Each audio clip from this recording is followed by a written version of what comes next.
Of our political parties who are here, joining us from the gallery, who are now the guests of Parliament. I also want to acknowledge all members of Parliament who are here present,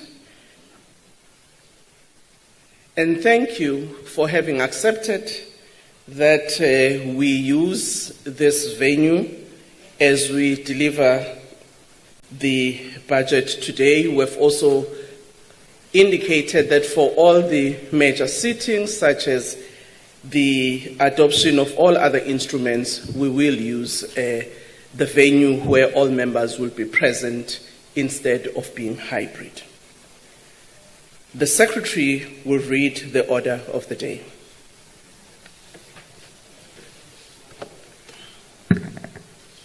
Appropriation Bill, Introduction, Appropriation Bill and Tabling of Division of Revenue Bill. Thank you, Minister of Finance.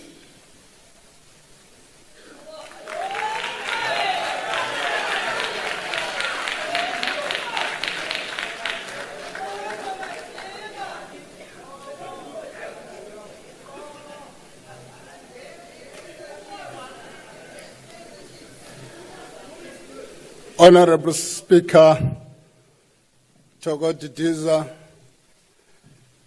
Deputy Speaker, Anele Lotfiat, Chairperson of the National Council of Provinces, Refule Mtsweni Tsipane, Deputy Chairperson of the National Council of Provinces, less governed. His Excellency, the President of the Republic of South Africa, President Cyril Ramaphosa, who, as we speak, is joining us from Washington. We heard there's no shame about it.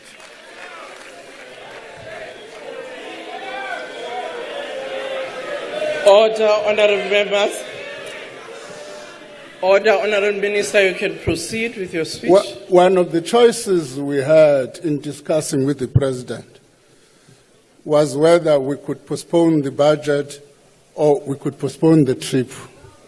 We decided that we could not postpone any of the two. And as you can see in terms of the program of Parliament, the NCOP will be deliberating on the appropriation bill at exactly on the deadline on the 30th of April, of July. We simply can't extend the budget beyond the 30th of July because departments after the 30th of July will only be accessible to 10% of their budget. And none of the departments have got a 10% wage bill which is less than 10%.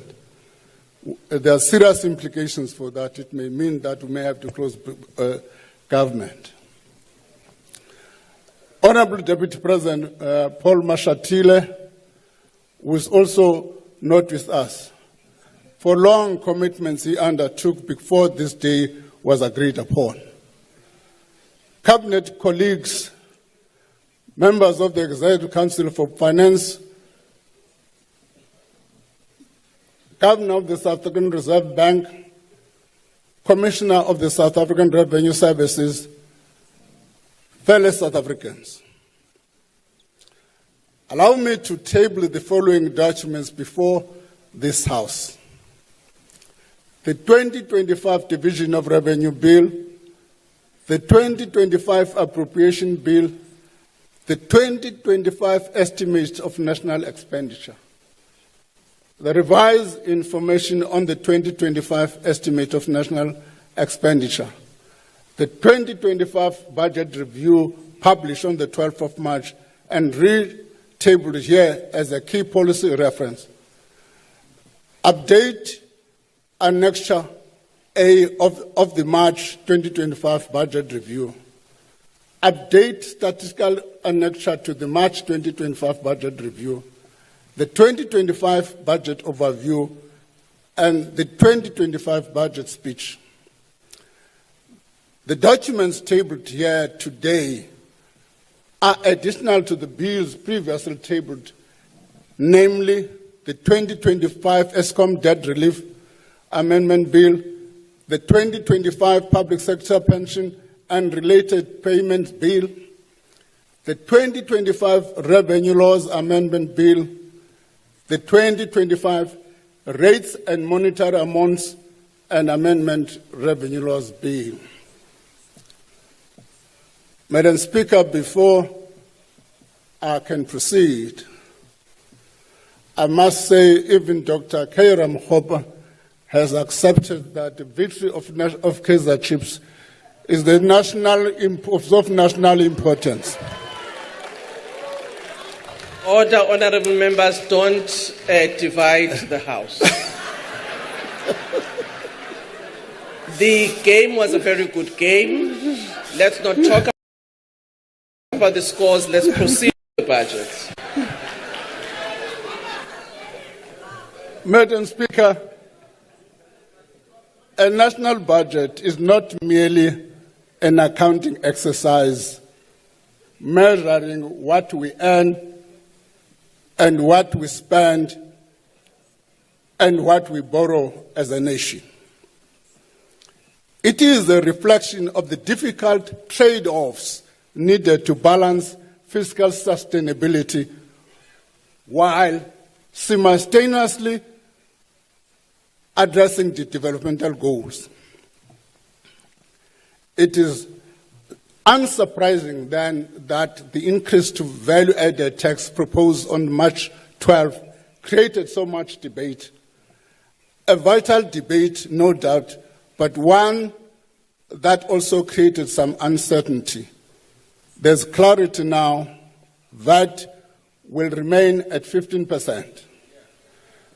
The